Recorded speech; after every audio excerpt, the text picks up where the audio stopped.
Now that was every time we did say it was a comedy moment, everybody. That was deliberate. Everybody. Okay, let's do it again.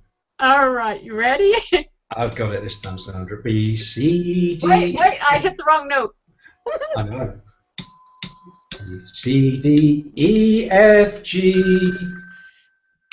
Google Plus for you and me. Don't give up the day job, Sean. Welcome to Rockin' the Blocks of the ABCs of Google Plus. Okay, Sean, we're really going to have to get that beat a little faster. I think so. Just a tad. A little bit would do.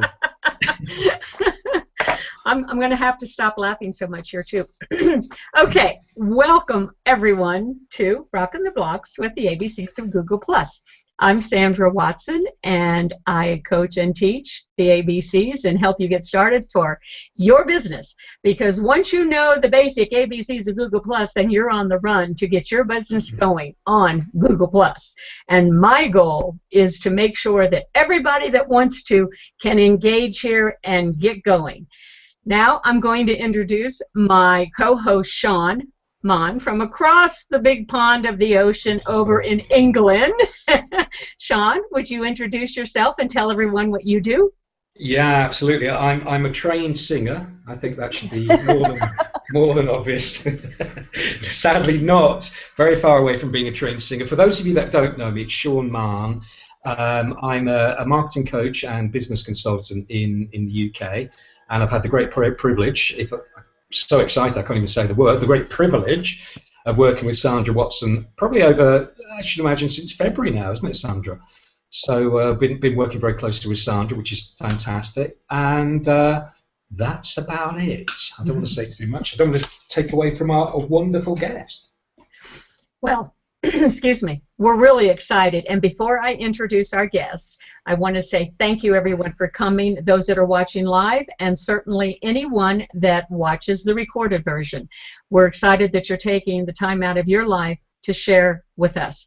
Now, that being said, we are delighted to introduce Amy Harrison today. Now, you may be wondering, why did we want to bring Amy onto our show?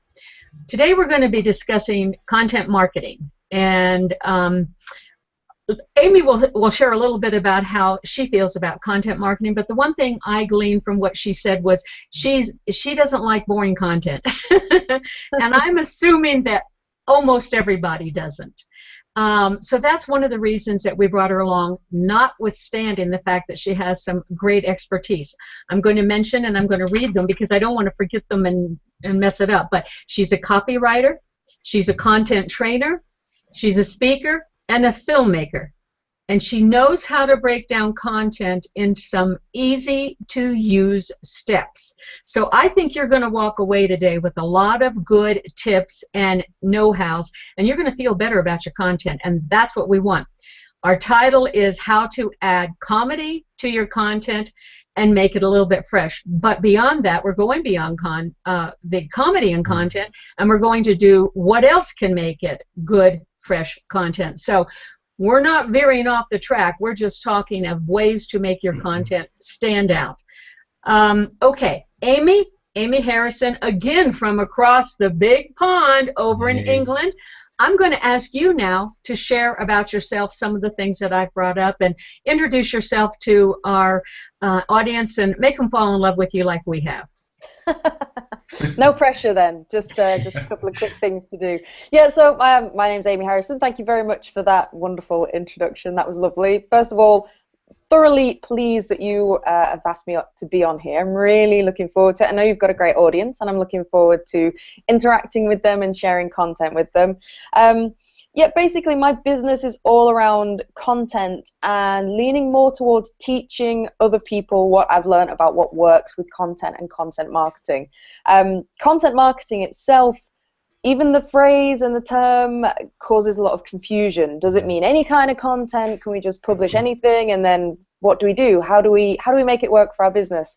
So the key thing to remember, well, a starting point in terms of how to make your content interesting is to really focus on your customers' needs, their frustrations, their challenges, anything that you can really help with. What you want to think about is, look at what you offer as a business, the solution that you provide, the problem that you solve, and your content is acting like little taster sessions of what you do. You're not giving away everything, you're not solving the whole problem, because that's what you want them to hire you for.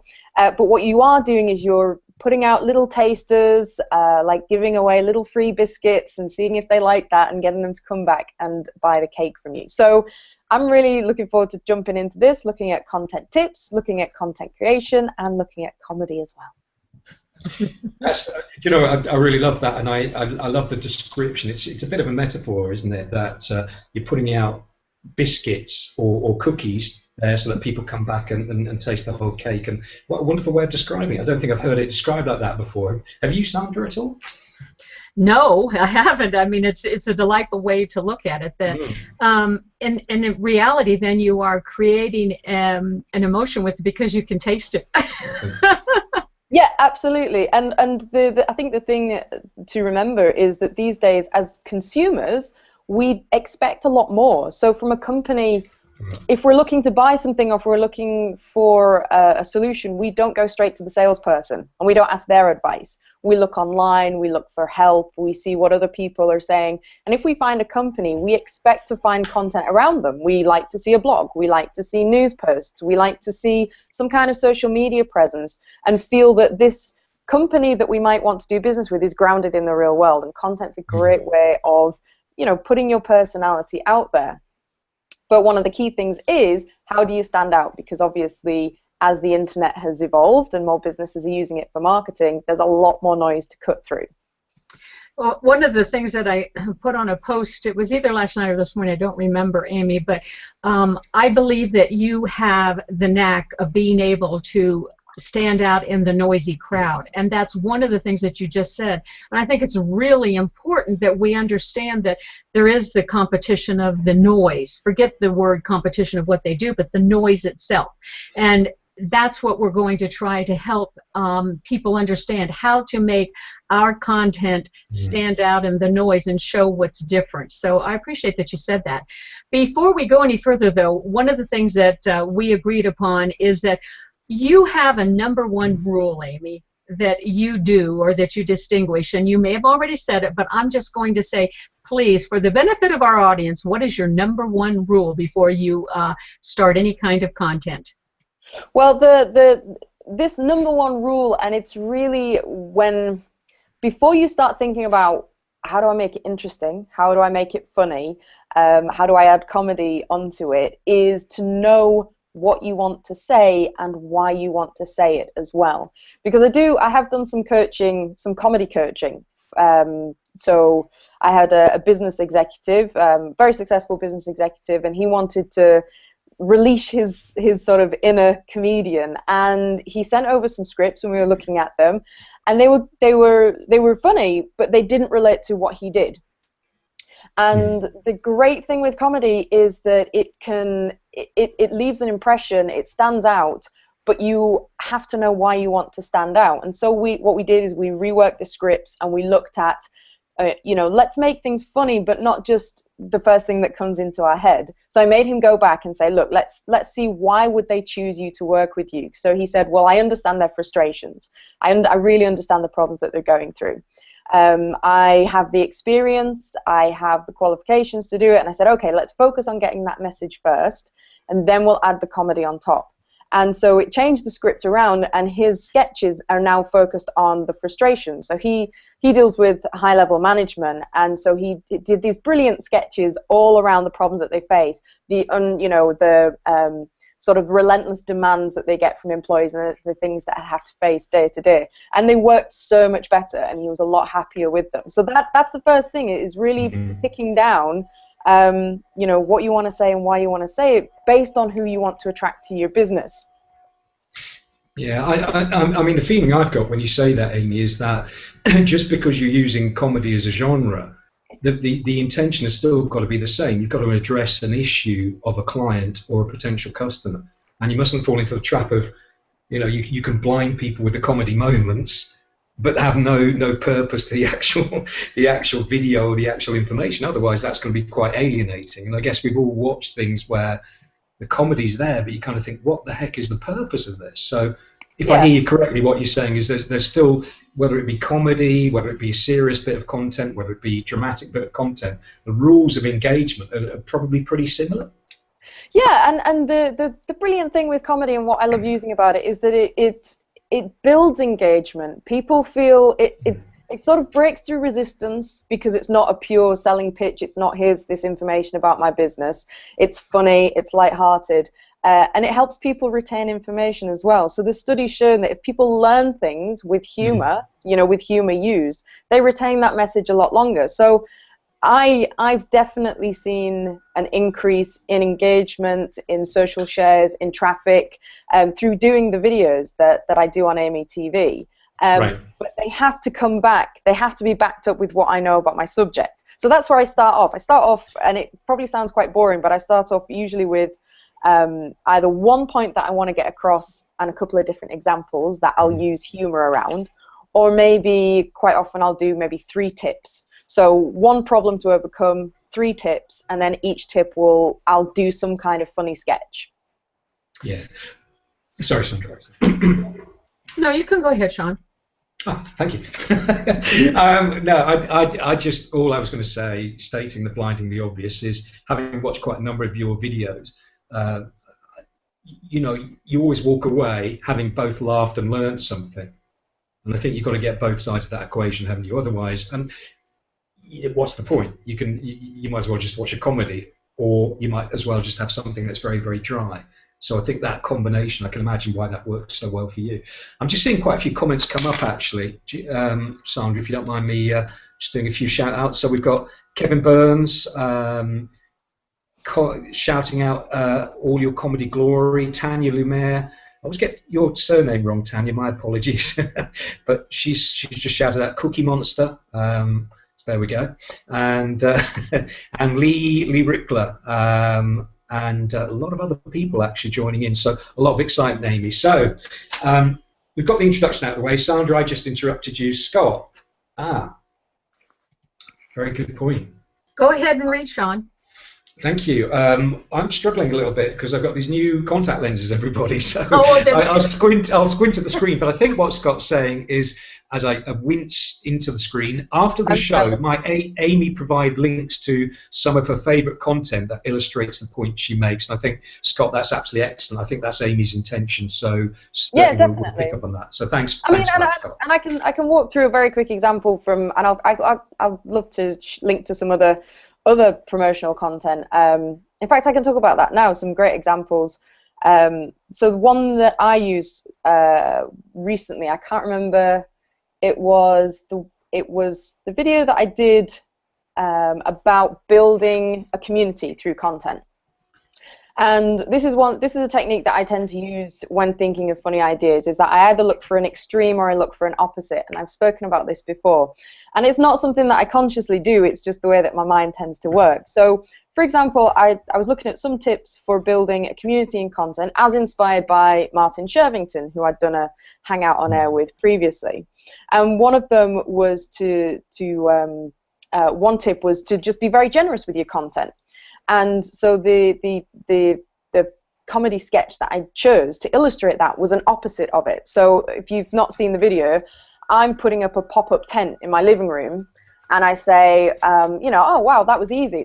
It's probably as easy, you know, to pack it down. And then it cuts to me struggling to pack this down, and then it cuts to another version of me reading a book saying, oh, I know how to do that, and oh, brilliant, can you help me? No, not for free. And so it was very, very short, but again, it's looking at that opposite. On the one hand, I'm saying, you know, tip number 1, be very generous with your content, and then I'm showing someone being really mean unnecessarily with their knowledge and not sharing it for free. So those are the kind of examples that I use. Another great example of comedy content in marketing. Have you heard of the product Poo-Pourri? Yes. Yes. Have you heard of it, Sandra? No. Okay. You have to watch the video. This is one of the best. It is good. It was one of the best comedy videos, and I loved it. And I spoke about this video when I did the talk at South by in Austin this year. So Poopery is a scented toilet spray that you use after going to the bathroom, and it opens up. There's a row of cubicles, a row of toilet stalls, and one opens, and there's this just gorgeous, very glamorous, well-spoken girl, and she's very prim and proper, and she kind of looks like she's got one of those 50s prom dresses on, and then she says something very vulgar about what she's just done in the toilet, and then it goes on, and it causes laughter because it violates our expectation. You know, she looks beautiful and prim and proper, but she's talking openly about, you know, going to the bathroom and the embarrassment around the bathroom. This video, I think, has got, I don't know if it's around 20 million views, and it's so well done because it takes our expectations, it flips them on their head, you know, that we don't talk about these things and that women definitely don't talk about these things, and then it completely takes it to the extreme, and it's one of the reasons why it's been so successful. So please put the link to that one in the stream. Because anybody that hasn't seen it definitely is going to be going to see that one. Yeah, I mean, the question I have for you, Amy, then is like anything, I guess, these skills take a little bit of time to develop, and also we've got to, all of us have got to play to our natural strengths, and we'll have variants of those natural strengths. So I know this might be something you were looking to discuss a little bit later. But when you're creating something like that, Poopery or the tent video, where do you begin to draw your inspiration from? Because I know a lot of our audience will be, they're kind of really keen to get ideas out, but they're not awfully sure where to start, to be honest. Yeah, okay, brilliant. So as I mentioned before, you've got to start with your audience and the customers that you want to attract. But, you know, that doesn't really help you because, you know, that's kind of vague and fluffy. So a couple of things that I tend to get people to do just for general content marketing training is, you know, think about who your ideal customer is and write down, say, one big challenge that they tend to face, and then 5 things that you know that they can do to kind of help with that. So, for example, let's say you're a landscape gardener, and your ideal customer is, I don't know, a couple, maybe they're retired, but they've got a garden, and so, you know, a couple of you know, challenges that they might face might be, how do I make more space in the garden? How do I get rid of, I don't know, Japanese knotwood and stop it destroying my roots, the foundations of my house? How do I cut down a tree safely? All these things you would probably find as that business owner very easy to come up with because you hear it from your customers all the time. You know what they're asking you for, you know what they're struggling with. And then looking at so that's one thing, and let's say, for example, that you've got the main problem with this couple is that they want more space in their garden, okay? It's not a hugely, you know, interesting topic, but that potentially has, that's got life in it for 10, 20, 30, 40, 50 articles just on making space in a garden. And if you don't believe me, then I suggest go and check out any kind of monthly magazine. So I love Glamour magazine, and you know, Glamour, every month in, month out, it's fashion, it's work tips, you know, for professional women. It is, you know, romance tips and relationship tips. And you will see how they do it in different ways. Sometimes it's an interview on a subject, sometimes it's top 10 tips, sometimes it's breaking down the myths of something. So if we, you know, I don't know, if we went back to, we've got our gardener, we've got our customers, they want more space in the garden. How do we make that into 10 pieces of content? So you could have the equivalent of readers' letters. You know, get your community involved online. What are their tips for making space? What are seasonal tips? You know, what are seasonal tips at the time, whether it's winter or summer, that you can do? What can you do in 60 minutes or less to make more space easily? A featured article with how-to and an in-depth tutorial would work. An interview with an expert. You can even, this is quite commonly done, take the opposite view. So do an article about why making space in your garden is a terrible idea. Maybe for ecology reasons, you want to attract more birds and bees and insects, so you want to stick more plants in there.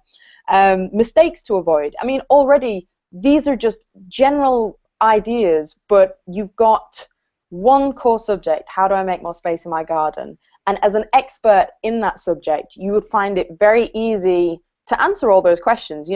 10 tips that you can do in half an hour or less to make more space. And I love the magazine example. A blog post, and I'll link this. I'll link to this. I took, I think, 5 or 6 monthly magazines, and I went through all of them and looked at how they basically wrote about the same subject in lots of different ways. And there were 98 different ways throughout all the articles, just very quickly. So I will link to that as well, because I know that people have found that really useful when, how do I write about content marketing again, Wow. Definite wow, yeah. I mean, go on. I do want to, do you have a question for that? Because I think that Mark Timberlake brought up something, and I really think that we need to talk about this. Definitely. Mark, this is a great question. Can someone learn comedy, Amy Harrison? What if your comedy skills are only good for killing jokes? Can you learn to be funny? I think that is a great question. I think everyone has the potential to be funny, because I do think deep down we like to laugh. Like, it's quite a natural. In fact, it was one of the reasons why I quit my job and worked for myself, because I was counting the days in a row that I hadn't laughed. And then it got past a point, and I thought, I can't do this, because as a person, I like a lot of fun. My family are very, they're very jerky. They're very funny. My dad left. My parents are both retired, and my dad left a voicemail the other day in a very croaky, played down voice saying that, hello, I'm a pensioner and I think I've lost my children because we haven't heard from them in so long. And, this is the kind of stuff that there's a lot of banter, there's a lot of making fun of each other. So, but I think rather than, if you're not sure about whether or not you're funny, and I'm still trying to figure it out, but I keep testing and throwing things out there. Just start with what makes you laugh. And I think that at least will open your eyes to what do you find amusing. But I honestly don't know. I mean, you meet some people who are very serious, who don't look like they like to laugh and don't appreciate a joke. Maybe, I think you've got to want to learn to try, first off. Would it be fair to say as well, Amy, that the comedy becomes less attractive when it's mimicry? So you've got to find your own natural style and trust it, that when you find your style, people who like that style will come to you, which is kind of what you want anyway. You don't want to be something that you're not. No, you'll be caught out, and you can't. Yeah, you can't force it as well. So this is what I would say is that and funnily enough, this is the guy that I was coaching, the executive. We went through a couple of revisions of his script, because there was a couple of times where I could tell, I said, you don't find this funny, do you? And he was saying, no, but I think it should be, and he had this idea that, either he'd seen it or, so he knew that there was a joke, there was some kind of setup in there. But I was saying, you've got to be excited about it. You've got to make yourself laugh, and you've got to know that when you hit the publish button or you show it to prospects that you feel it's your personality, because people can tell if it's forced, and exactly. and then you're counteracting the benefits of humor, which are to break down resistance, and you're putting distance between you. So, but I think if you start by what do I find funny, and hopefully it's not people in pain or like. That wouldn't be so good, would it?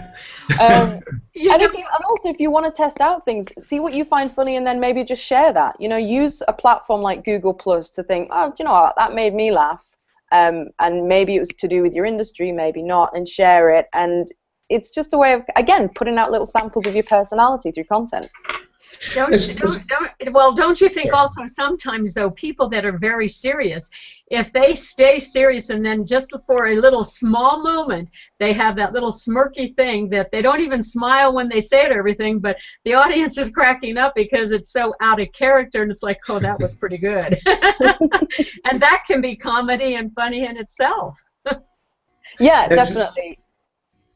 Oh, sorry, I keep doing this. Sorry, there's a bit of a time delay. It's not me being rude, but my apologies. I was just looking at a comment by Preston Odenbrett. I'll just put up. So Preston makes the point: family is easy to be funny with, but with clients and customers, I'm not sure. I laugh even if they don't. So I found that quite funny, to be honest. Thanks for that, Preston. So I guess, well, I guess perhaps there's a situation where, you know, comedy's great, but for heaven's sake, make sure it fits in with the timing of your client. Otherwise, there may be a mismatch, folks, which might not. Yeah, be so definitely. Good. And the people that I've worked with as well, one of the things that they've said is that I laugh with my clients. You know, like when we're working together, we, particularly coaches as well. A lot of coaches that I've worked with in their copy and in coaching for content, they will tell me, you know, that, and this is the thing, because I think because I put out this content, I do attract people that like fun, that have that within them and within their work, and so that tends to work very well. I think if you have a super serious relationship with your clients and you're not used to joking with them, then that's going to be harder to, because it's part of your branding. You know, if you've only ever been super serious and you have a super serious relationship, you're going to have to really wean them on the humor. So I think the message there is if you're dealing with medics and you've been talking about pharmaceutical products in a very serious way, and you come on juggling, maybe that's not going to. Yeah, if you come on juggling, that may not work too well. Yeah, if you're juggling with pills and dropping them everywhere, it's not going to be too good. I think another comment's to come up. Sandra, is that? Guy, yes. Yeah, I was just looking at Guy's comment, definitely.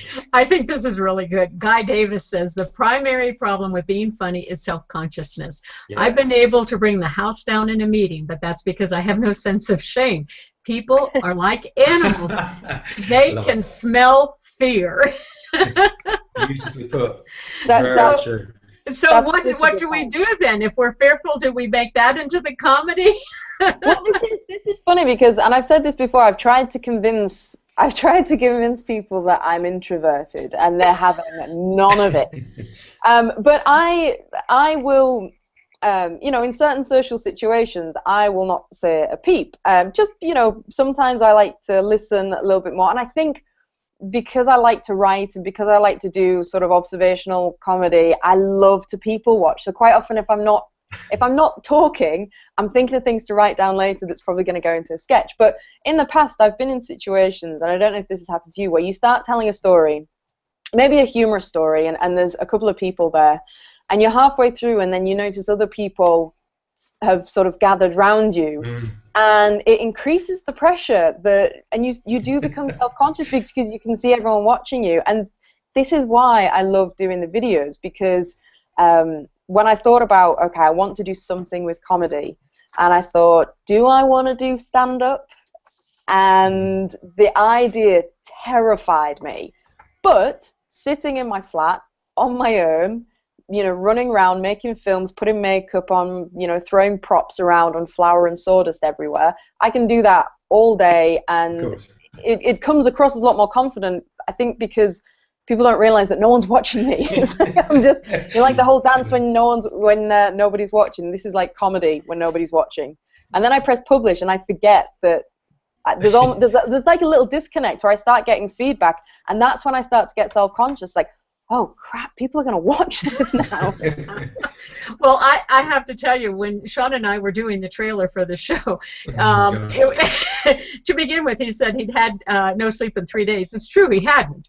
But the biggest thing was, I had several people say, doesn't your husband have a problem with you going into Sean's bedroom? And I said, do you not understand? I wasn't in his bedroom. This was a prop. And this was the other side of the adventure. It's kind of like the poo-poo thing, you know. It's like, no, I wasn't there. But then later, what was really funny, when I was, he had pinged me, and then he had left his computer. I got into the Hangout, but he wasn't there, and so I could hear everything that was going on around, and I could see everything, and I said, "This is I know." Oh, I said, "Why didn't I videotape this? It would have made it perfect." Right, this is where we press end.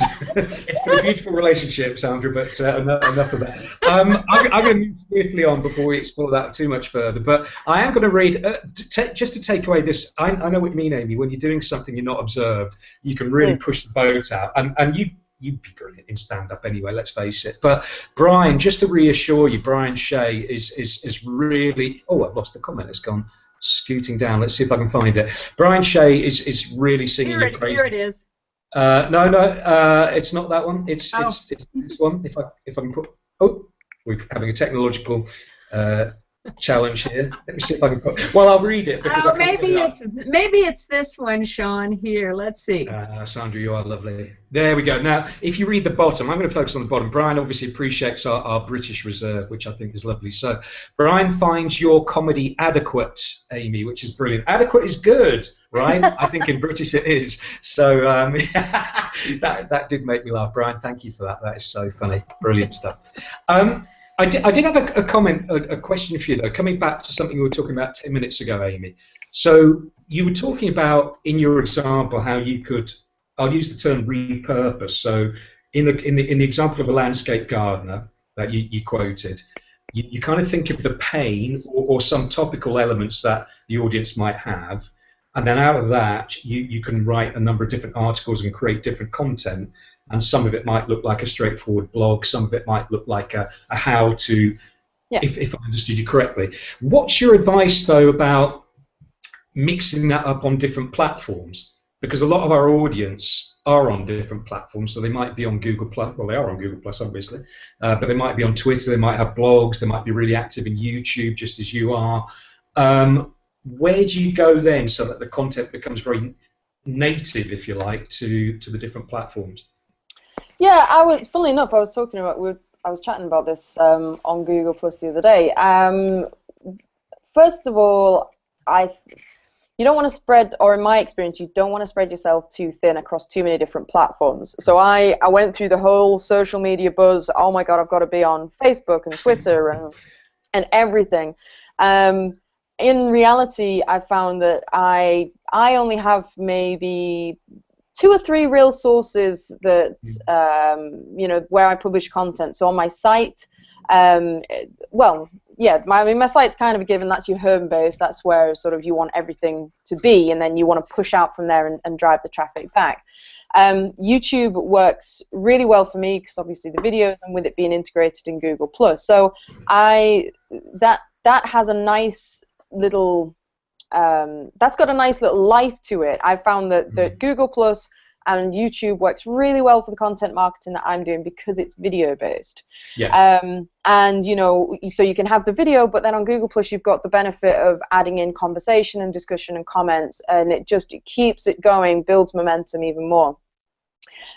For things like Twitter, and this is just personally how I use it. For Twitter, I tend to do that with I use that for putting out content curation. So because it's so short, I focus on links of articles that I like, and people have kind of noticed that I do this, so they expect that from me. So every day or so, I go through all the content marketing articles that I like, pick the ones that stand out to me, and push that out to my audience on Twitter. Because I don't know if anyone else finds this, I find the 140 characters so hard, especially with a link that what was it? Who was it that said I didn't have time to write you a short notes or a short letter, so I wrote you a long one?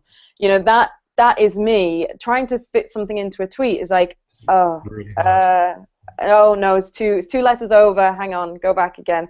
And which is one of the reasons why I love Google Plus. But what I would say is pick a couple of avenues to test with.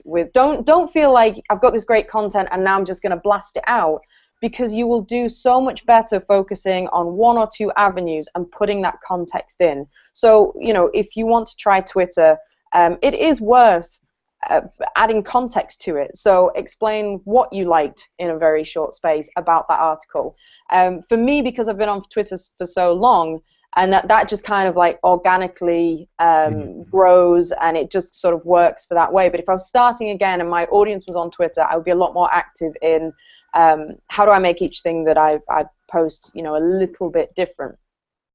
And you know, I think if you've got different media as well, because a lot of people think that content's just about writing. My husband, he is a luthier and he makes handmade banjos, and he doesn't like to sit down and type and write, but if he takes a couple of photos of what he's working on in the workshop, puts them on Facebook with a couple of comments, his audience love it and they share it, and you know, they like to see his instruments, and that works really well. So find where your audience is and what you naturally feel attuned to in terms of social media channels, and then do what you will do. I know that sounds really silly, but don't set yourself up to do something that, you know, if you're not a writer, do YouTube, do podcasting, you know, do something that you will complete. Yeah, I mean, that makes a lot of sense, and in fact I heard someone else discuss things very similarly this week, where they were saying, you know, don't feel compelled. You might set yourself an objective of putting 8 or 9 pieces of content out on a particular week, or whatever it happens to be for you. But for someone next door, that content could be written. But for you, you may not like writing. So podcast, exactly as you said, Amy, or video. And also take your inspiration, as your husband does, from what motivates you. And there is a comment, if you don't mind me reading it, from Kevin. I'll just put it up because it every time I do that, the comment suddenly disappears. My gosh, that's it. Where's it gone? A comedy moment. There we go. Kevin, it almost came up just for a moment. Well, yeah, there we go. Kevin was just chatting with Cheryl, but the bit that got it for me was it's not just to catch the funny. This is in reference to watching people, but also the various dimensions, and nuances of human behaviour. So the comments that were going in the stream were the importance of just being really astute in terms of watching people, whether that be people out there or your customers or whoever they may be, and just really getting what the current issues are, because that's always going to inform your content as well. Yeah, definitely. Looking, you know, watching and looking for, and listening as well. You know, if I was reading a study, and this is where I always forget what the study was, which would give it more credibility. I'm one of those people that's just read a study, and it was saying that to build a really detailed profile of your customer, you only need to talk to, it was something like 3 or 4 people. You know, who are your customers, and they were saying after that point, the information that you get kind of tails off. So, you know, if you're looking for inspiration for great content creation, get together with some of your customers, or, you know, take one out for coffee and say, okay, what were your questions before you hired me? You know, what were you thinking about? What were you worried about? What were you trying to do? What do you love about working with me? What really surprised you? These are fantastic resources. Build up a list of those, and you'll never run out of topics for creating content. And then from there, you know, you can add that layer of comedy and look at a particular frustration that they have and say, okay, how could I make this humorous? What's funny about this? What have I laughed about in the past with my customer about their problem? And I guess by being really close to their issues and understanding where they're coming from, then that comedy is going to be accurate, and it will hit a note with them, because it will have come from them in a sense, won't it? I'm just very conscious that my lower third has totally disappeared, and I'm struggling to get it back. But there we go. Do you feel like hang out on air naked without it? I do. Yeah, it's not a picture. I'm going to add it in later. It's all going to be chroma keyed in and special effects and all that sort of stuff. Talk about a great video, naked on Hangout on Air. Naked on Hangout. That's a hangout. That's a totally different hangout. You know, another thing that I'm thinking throughout all of this, Amy, is that I know that, you know, we can just feel the fun energy regardless of what we're talking about right now, and it creates a feeling of happiness in me. I'm hoping that it does with whoever's watching this, but I always go back to they may not remember what you said exactly or what was written in the stream or what anything, but people always remember how we made them feel. And so if we're doing a good job, and when we're creating content, we're creating a positive effect, happiness, whatever it is, they're going to remember that. And if we make them feel disappointed, they're going to remember that. I can tell you, Amy, when I think of you, I always think of Smile, and I think of your crown for the Queen, you know, in that one video. It never leaves my mind. I mean, even looking at you now, I can invisibly see that crown up there, and I start laughing internally because it was one of the first videos I watched of you, and it has always been there. Do you agree with that, Sean? Totally. Yeah, it is almost a form of, you were watching random eye movements. I'm very conscious of that as I was pressing every key on my laptop trying to get this blinking lower third. Blinking, of course, is another wonderful English acronym. But to get back to the point, yeah, I do. I mean, I've got that image of Amy with the crown. It was a form of branding, and it is quite iconic, and it is funny. And you get these. I remember going to this is a bit of a digression, but we've all had experiences, haven't we, where people, comedians that we really love, or any people that produce content, they only just have to open their mouths, and we react before they've actually said anything, and that's quite powerful as well. Because Amy, you've created a kind of an image. I know that's not all you do, and you train and you coach, but with your comedy marketing, sometimes I think what you've done is you've created such brilliant content that you engender a feeling before you actually start, and that must be very powerful. Yeah, well, this is a funny thing actually, and it was weird to get used to. It works brilliantly because it's more of my personality, and what I've found is that releasing these videos, I have connected with people, you know, because they see the video and they get an idea of my personality, and I connect with them in a much stronger way. And that's been great.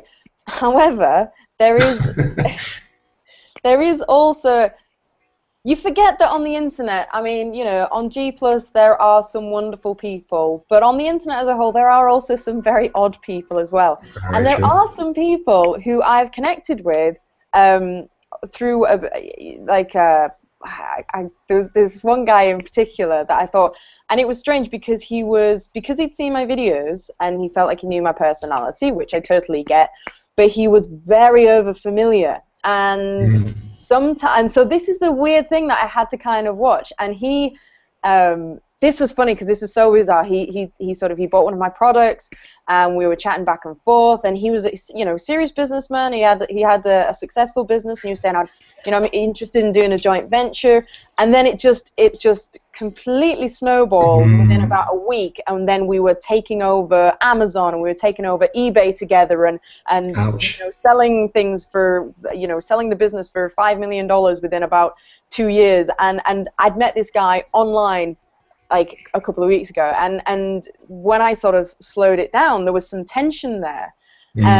And so that's a strange thing that I've kind of had to just sort of spot, because putting yourself, particularly with humor, you know, some people can feel like they really, really know you to the point where, you know, it oversteps those normal boundaries. I would agree.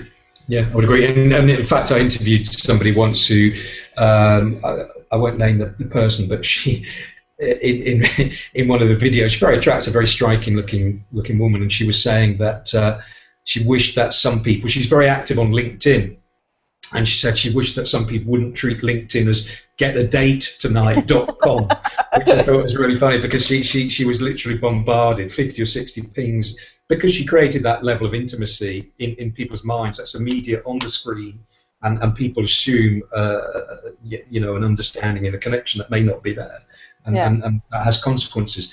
I'm kind of conscious that, bringing it back to the content creation bit as well, and the audience, we've got quite a diverse audience. So we've got people who've got businesses, we've got people who are coming along because they want to connect with you further. You've given us some really, really good tips. Is there, I know you had quite a lot of other ideas that you wanted to share with us about content creation, Amy. That was the worst question I've ever asked in my life. Yeah, it was like, come on, get to it. 17 questions. Get to all the other stuff that you were going to do. Yeah. Sorry, I didn't mean it like that. I guess, I mean, what cool things did you want to share with us at this point? He says, trying to extricate himself from the very deep hole that he's just I love it. dug himself. No, don't worry about it. As he does. Well, when I'm doing, so the biggest aha moments that I see when people are creating content in workshops, it's over the simple things. And there's a couple of things that tend to crop up. And one of the mistakes that you can make that's very easy to slip into when you're creating content is writing about your business rather than writing about the problem that you solve. And I see this one a lot. And what happens is before you know it, you can build up quite a high volume of content, you can get a lot of great interaction, but you don't realize that you're actually just attracting lots of other people just like you. So an example of that, let's say, you know, I'm a copywriter. If I only ever write about copywriting tips, if I talk about good headlines, how to use bullet points, you know, subheadings, if that's all or how to find clients or the client work that I've been doing, I'm going to attract other copywriters to my blog. Yeah. And it's a fundamental thing, and it happens a lot, and it's something that I call the difference between writing on topic and writing on target. So on topic is just, you know, what's going on in the industry, you know, what's happening around my business. But on target is how do you write about that same knowledge that you have but apply it to your customers. So instead of writing, you know, all about headlines, for example, if I wanted to attract businesses, I would be writing about how to create a great brochure that will, you know, attract more people to your restaurant, how to create an invite that gets more people to your event, how to write about your event to make it, you know, attractive and to get, you know, lots of pre-sale tickets. So that's something that I see quite a lot of people, and when they get that, the results that they have when their content is completely different. Sorry, you may have noticed in between the cough and the nervous shuffling that I had a little bit of recognition that perhaps I do that a little bit myself, and that's a really good point. So the way you captured that was, sorry, it was on target or on... So it's the difference between writing on topic, which is just kind of generally writing about your industry and what you do and what you've been working on, and then on target, which is zeroing in on, you know, how do I write content that my customer is going to want to read? Because, and there's something else to think about is, you know, let's say, I don't know, that you do web design. The other thing that I get people to think about is what do they think about, what do they want when they wake up in the morning? And I'm not talking about sort of breakfast and, I don't know, an extra 20 minutes in bed, but, you know, what do they want out of their day? And they don't necessarily want a great looking website. They want more clients in their business. They want a better image online. They want to have branding that attracts influencers and makes them stand out as an expert. So if you're a web designer, you know, you don't want to talk so much about the website and the thing that you actually do, the process that you have. You want to talk about the promise that you can give them, what they're dreaming about, how to deliver it. Very good distinction. Can I, Amy, I think one of the questions I would like to ask for you to answer for our audience is, how have you found, since you've added humor, or maybe you've always had humor, I don't know, but because of humor, maybe that's a better way to put it, do you feel that it has increased your audience engagement more by having that, or would you say to someone it doesn't make any difference, it's irrelevant? Adding comedy into my mix has massively increased my engagement. But part of that, I think, is because it's more aligned to my personality. So there are some people out there who have fantastic blogs, very serious blogs, and have no interest in comedy and don't need to. So comedy is a tool. It's not a guaranteed path to increasing engagement. It's worked really, really well for me, I think, because, one, I enjoy doing it, so I do it. You know, so I will make the videos because I love doing them. It showcases a bit more of my personality, which companies like to see before they hire you as a trainer, or before you, you know, are hired or asked to speak at a conference. And it's opened up so many doors. The biggest thing that I've noticed is that my reach has increased, and because they're easy to share, even if you're not necessarily in that industry. So what I mean by that was through some of my past videos, that got me an interview onto the local BBC radio. And after doing that interview, then asked me back regularly. So you know, the BBC and the lunchtime audience that I chat to with the presenter, they're not interested in content marketing. But because I had that video, which was lighthearted, and yes, it still had the content marketing undertones, but it was comedic as well, and it was about explaining things. That worked well for them, and they were able to look at it. Which, if it was a pure tutorial on content marketing, wouldn't have had the same effect. It made it stand out. It made it almost, you know, newsworthy at the time, because the initial interview was about going to Austin and talking about women using humor in marketing. I think that what I was going to say, I think you made the perfect distinction that yes, it can increase audience engagement if it's what you are. In other words, if you're a mortician, probably some comedy, and there might be a problem. I don't know. It depends on the mortician for sure, but and how it's presented. However, it depends on the subject. Depends on a lot of things. I mean, you have to be aware of who you're talking to, and I think that everybody gets that. But if it's part of you and it's appropriate for the context of where you are, then certainly it can increase engagement. Correct? Yeah. Yeah. Sorry. I mean, I was going to say we've chosen the example of comedy. I shared a video a couple of weeks ago, and the guy who was featured in the video was a physics professor at, I can't remember what the university was, but he took a subject that might have been boring and he converted it through. In his case, it wasn't comedy. It was just some very, very clever techniques that really involved the audience to something where people were literally falling over themselves to devour the content, and by devouring it and becoming interested, it was really memorable. So I guess in a way it's bigger than just comedy, isn't it, Amy? It's doing stuff that reflects your personality but bringing something unique to that, and that's the difference between just basically reading a script, if you like, if you were to think of actors, or someone like Robert De Niro who could take the same words as an amateur actor and he makes it really engaging. So what, you know, it's what we do with the content and how we mold it together with our personalities, whether we use comedy or whether we use drama or whatever we do, that makes it very special. Sorry, yeah, that was just for dramatic pause. I'm going to read what Brian Shea just said. I think this is a good. This is a good comment. Preaching to the choir. That's what I find a lot of these HOAs and communities and circles. Sometimes there's too much geared towards what we do versus what we do this for. And I think that's a good way to get towards the end of what we're talking about. Gosh, we have got to remember what it is our purpose is and address the problems of our audience. Yeah. That was kind of dull. That certainly was. No, it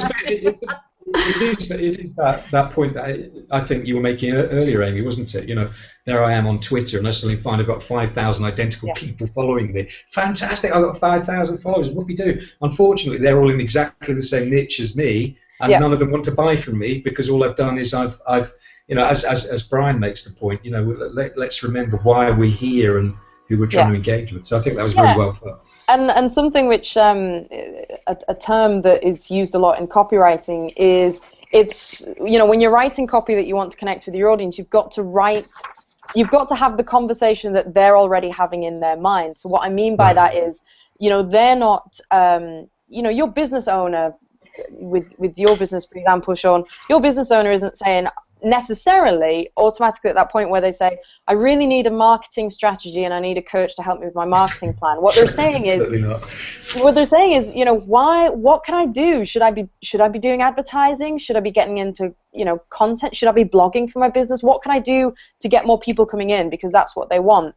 And then looking at, you know, their number one challenge, getting more people in the door, and then looking at, you know, offshoots of that. Are they, you know, is getting more people through the door through doing, you know, getting people to their workshops, getting people to their website, and all of those topics, you know, you start talking about them and how you can help them do that.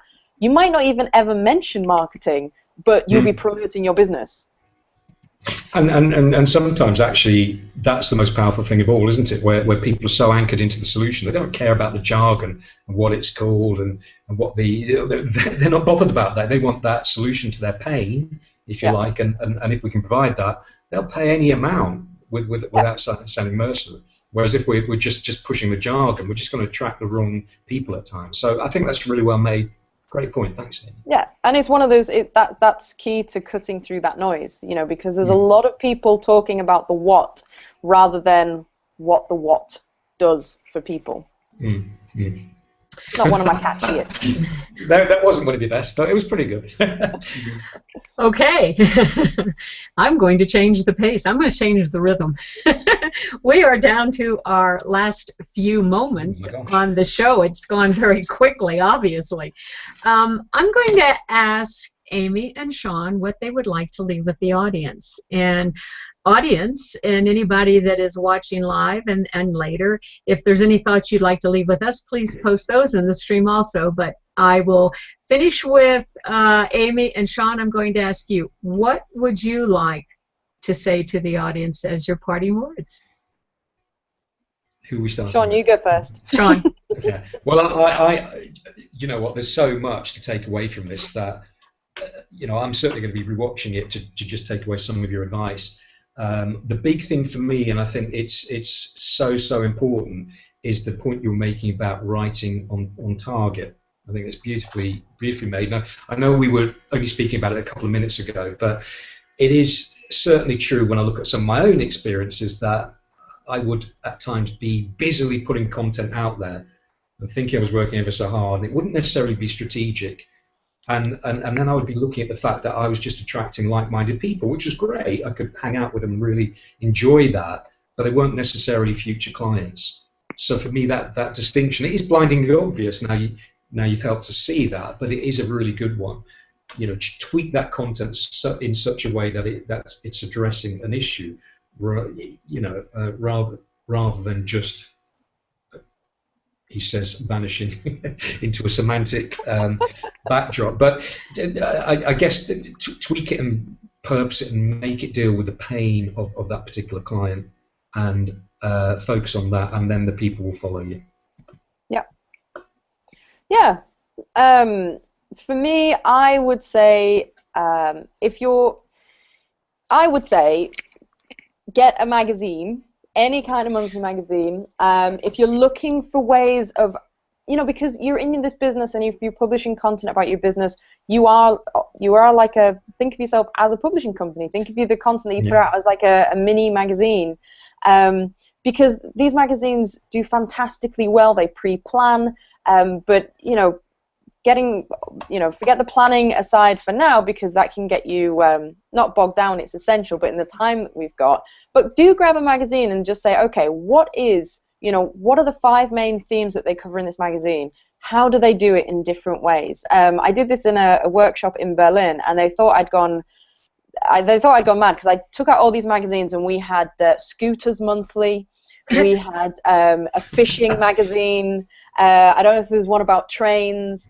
And they just kind of looked at me. I was like, no, you'll get it in a second. Distributed them all, and then we talked about, okay, what are the different ways that they do it? And they got it. And you can see how, look, Scooters Monthly, you know, what might be seen as a very dry topic. See how they're engaging a very niche audience, month in, month out. They're still talking about scooters. That's no surprise. There's no change there.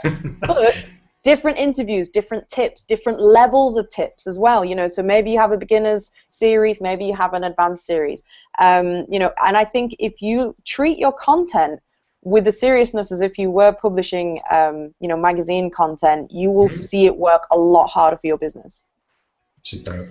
I think, you know, my takeaway from all of this that I would like to leave is, my gosh, we have gotten so many nuggets. You know, Zara just said this in her parting statement, love the nuggets. Really, Amy, you've given us a lot of food for thought and a lot of things that we can implement today. I mean, we can go buy a magazine today or 5 magazines. We can do that.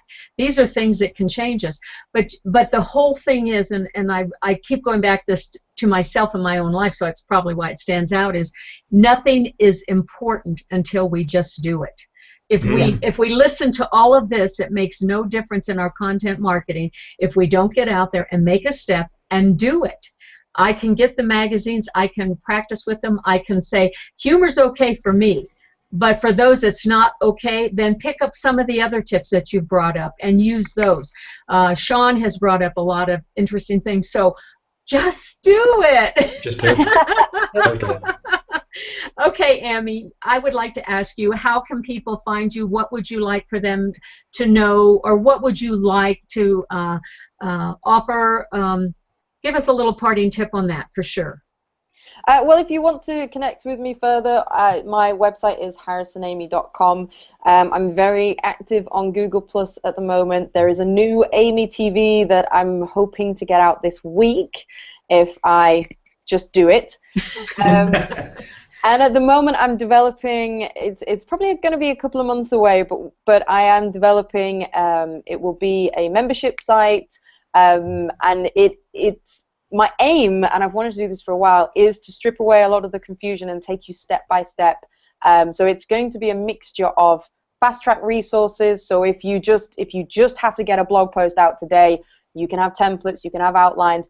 But if you also want to look at, what does make a headline more popular than others, it's going to have the theory that you can dip into, but it's also going to have the stuff to get you up and running, if you need to. It's basically, it's going to be a source of a lot of the workshops that I've done for large organizations throughout Europe and around the world.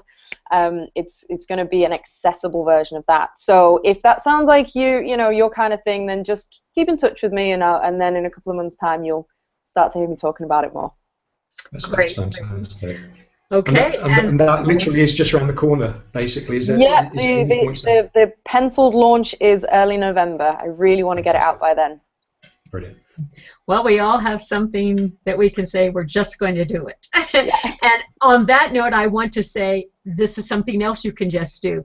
Follow Amy, follow Sean, follow me, YouTube, Google+, and then on our website, wherever else we might be. We look forward to engaging with each of you, and we thank you for coming. And now, Sean, we